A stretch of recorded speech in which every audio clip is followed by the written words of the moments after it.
First, every time that the neurology department people would come by and visit me, I would always have to do something, some exercise, some test, so.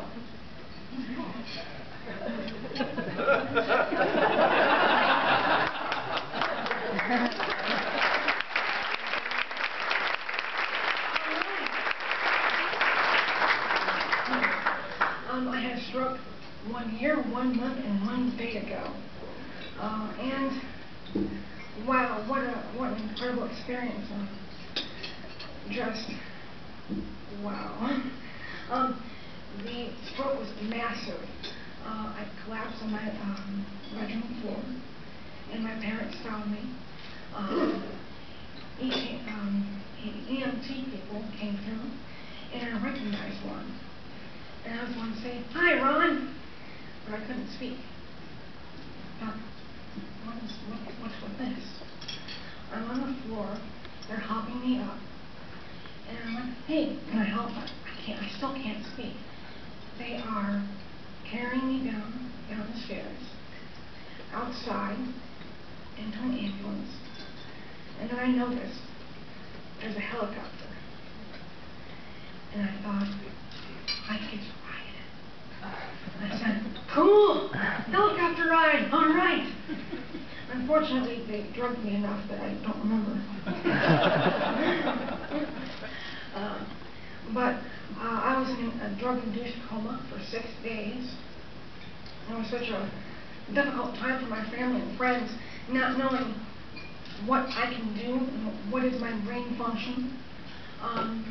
The stroke damaged 1/3 of the left half of my brain, which is to deal with understanding, speaking, and then some optical. And I woke up, they came me out of sedation. I couldn't speak, couldn't put together a complete sentence, couldn't talk, couldn't walk. The right side of my body was pretty much immobilized. Of course, I couldn't text, I couldn't type. It was so amazing that my functions were compromised in such a way. And I'm a healthy person. I was 23. I'm a lifelong non-smoker. I was the same weight that I was then. And, you know, I was in an exercise program at work. It was just some really strange things happened. Before I went to rehab, Dr. Elmer visited, and I was in the ICU. And I said, "Dr. Elmer, will I be able to use my right hand again? I'm a piano player. I'm a flautist." And he said, "If you work hard at it, you will." And so, of course, that's one thing that I can do. I can work hard. And that's exactly what I did.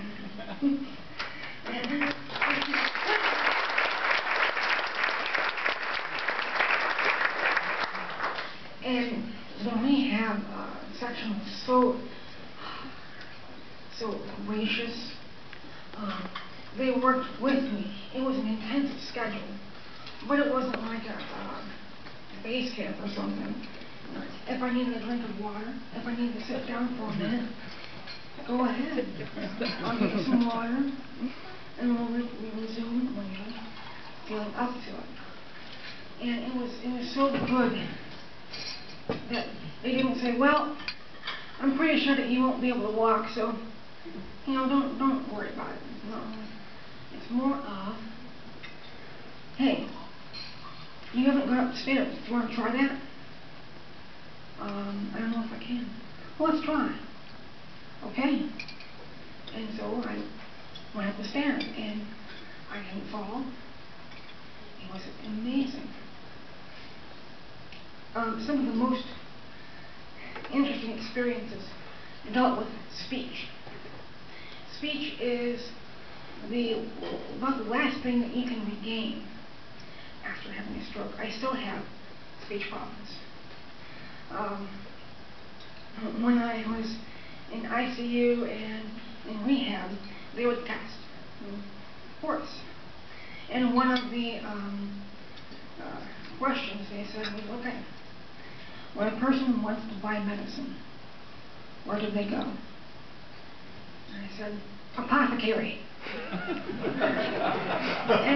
and the therapist said, how about a word that people use today? Drugstore. Yes, okay.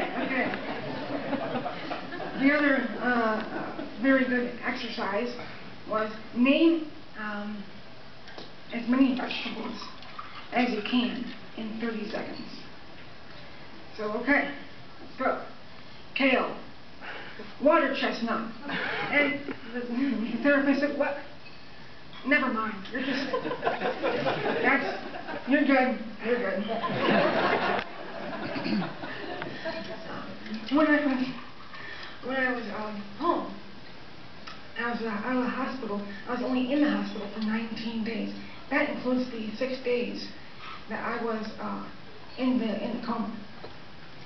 So only 13 days of actual physical therapy, speech therapy, and I was released to go home. October 1st, which is when I was admitted to the rehab, I had to use a wheelchair. And 5 days later, I was walking just like nothing had happened.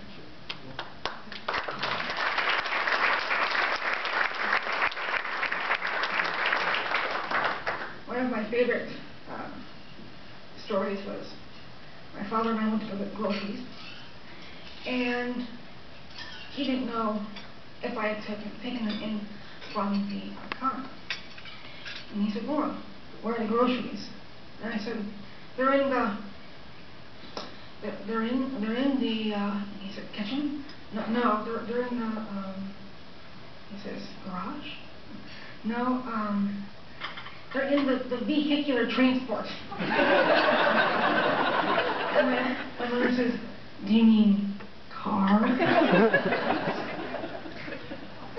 And yes, it was one of the very interesting things that my brain would sift through all these files of easy words, and it wouldn't have it was tough to find the right one. But I can get a word that was very unique. It only had one other or no other alternatives. So I can recall that really quickly. Another word a phrase that I could do quite well was cochlear implant. One of the things that I noticed after the stroke was that I couldn't tune out background noise. And so I stumbled through this whole sentence about the background noise to my mother, and at the end I said plainly, cochlear implant. And she's like, who even knows what a cochlear implant is? ETMC is just so wonderful, absolutely wonderful. The team shared a level of calm and confidence in being engaged in the patient recovery process. And it wasn't just, hey, let's treat the stroke and then let it go. I mean, they also wanted to look at why did this happen, what can we do to make sure it doesn't happen again. They found out that I had a 15-millimeter hole in my heart. And that's what allowed the blood to go to the wrong side of the blood clot, to go to the wrong side of the heart, and then up to the brain. So they closed up that hole, which was nice, and put in a filter. And, you know, I'm feeling great. The only residual complications would be I have some vision problems. I cannot see in the lower right quadrants of both eyes. I have peripheral vision, but this spot, I can't see my hand right now. very much. Word recall, still a bit of a problem. But the thing is that I gained patience. I gained a more joyful heart. I gained a very positive outlook in life. And it's just amazing what great things can be done if you are just willing to work hard and to believe. And UTMC is absolutely wonderful with working hard and putting everything in the patient's best interest. Thank you.